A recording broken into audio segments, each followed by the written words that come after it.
For our chicken, I don't know why this one on camera looks really big, but I promise you they are all the same and they're actually pretty tiny.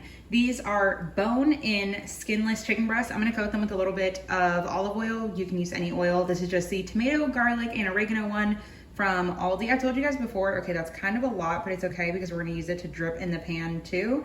I really like these ones. I wish this was sponsored because these are actually really, really good. But I feel like unless you eat them raw, you don't, and all the seasoning is down here, but you don't really get any of the flavor whenever you cook with it. But like in my head, I like to think that I do. So seasoning, super simple. Actually, I just forgot one of the ingredients and I'm back. Okay, so we're just gonna add a good amount of salt. Of course, I always season presentation side first, and there is no particular reason why I'm using the bone in. It just happened to be what I had. And it's a lot of work to take these ones off that are so small. So you know what, we'll just cook it in the pan and then whenever you serve it, then you can take it off yourself. We're gonna add some garlic powder. I like to do about a teaspoon, give or take. And of course we always season the other side, but I like to do only one side first because or else it just gets lost on the plate, the bowl, whatever, the cutting board you're doing. Then black pepper, of course. I like a good amount of pepper, and you guys are wondering why do I have a towel down? Because I hate having to wipe off the counter every single time, every little seasoning, especially salt gets everywhere. Then I just have some Italian seasoning. Mine is homemade, so it's not like, you know, it just kind of powdery, kind of flaky here, but it works.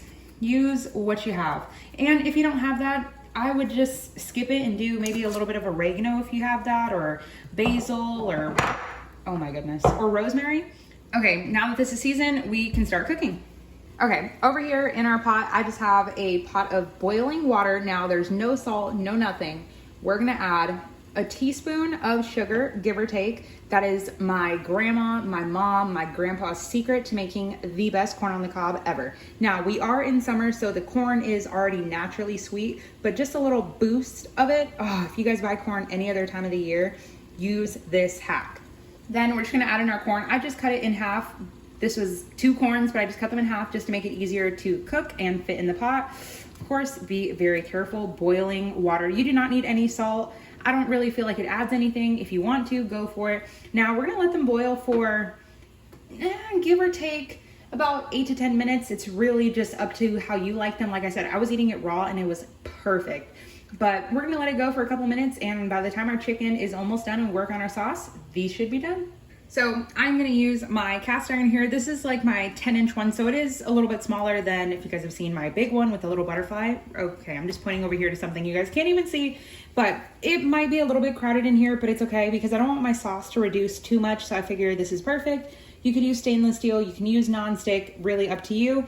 This, for one, is seasoned very well. Seasoning a cast iron just means that it has basically a good non-stick coating of just some oil. Just you build it up over time and it works. But even though it is nicely seasoned, I'm still gonna add a good amount of oil because it also helps get crispness here.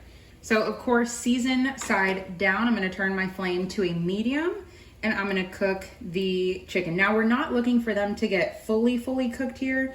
You just want them to get like a nice little sear.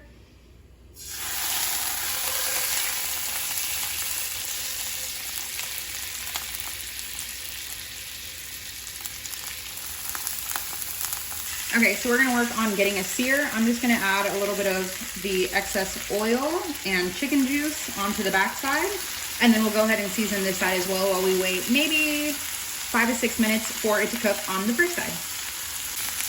I went ahead and seasoned the other side, but I just now realized I forgot to add paprika. It's really just for color. There is no flavor. So if you want to add it, go ahead. I'm probably just going to add it to this back side.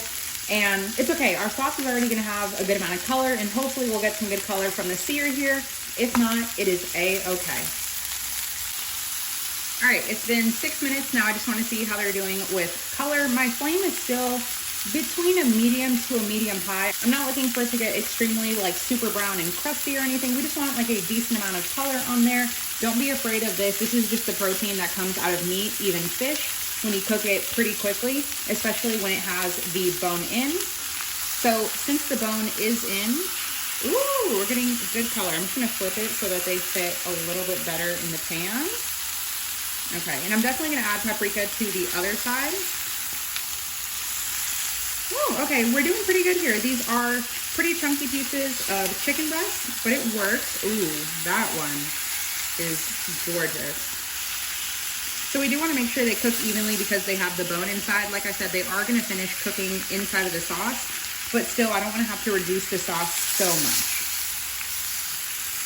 Okay, I think we are doing good. I'm gonna add a lid, well, I'm gonna add paprika, then I'm gonna add a lid on there just to keep in all of that moisture and the steam to help kind of cook it through. In the middle, we're going for about like 50 to 60% doneness. Like I said, not expecting them to be fully cooked whatsoever.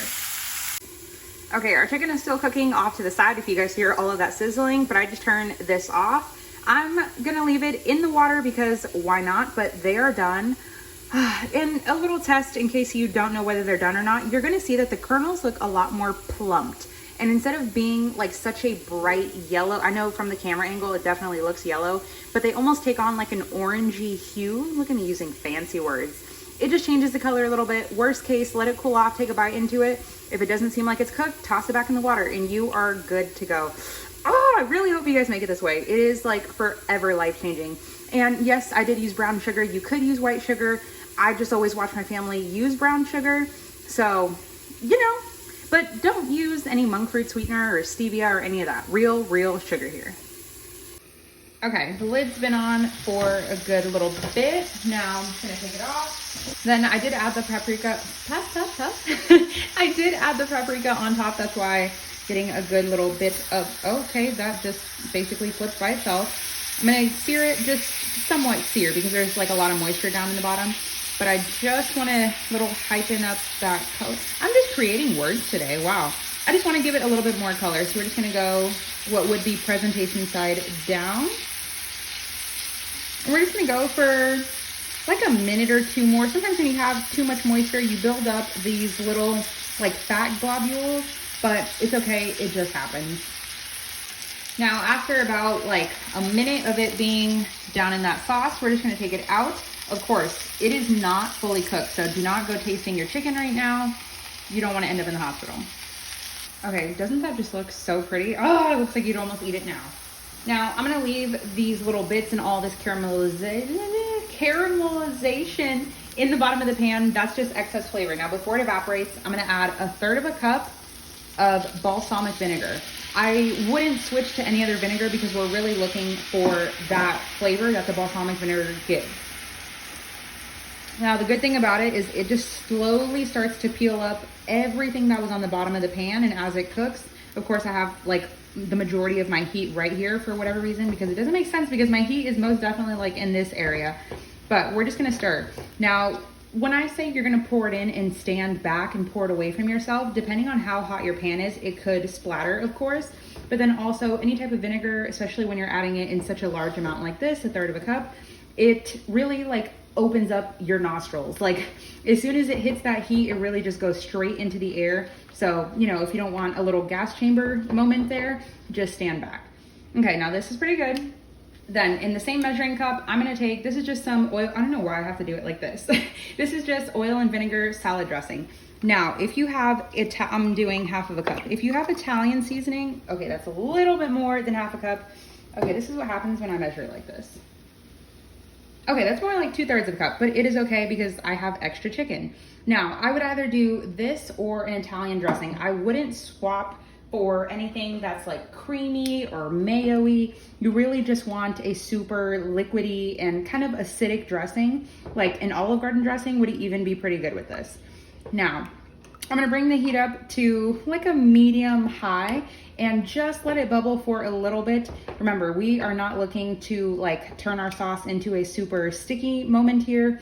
Balsamic glaze, also, if you guys are wondering if that'll work, it will in a sense, but you're gonna get way too much flavor too quickly, in my opinion, unless you dilute it with a lot of water. So just stick with a regular balsamic vinegar for this. And actually at this point, since I still wanna finish cooking off my chicken before it gets too thick, I'm gonna add our chicken back in. We're gonna do presentation side down. Oh, this chicken looks so pretty. And remember, just like the rest of my videos, do not go just based off looks for doneness of chicken. Either cut into it if you don't have a thermometer, or if you have a thermometer, once you reach 160, by the time it sits for a couple minutes on your plate, you're gonna reach that 165 and you will be good. So we're gonna let this go. I'm gonna do it with a lid off so that the water of the sauce can evaporate. Now, I did say you could do this in a sheet pan as well. You would just season everything so your seasonings wouldn't be like dried on here and you wouldn't get no type of sear moment or anything.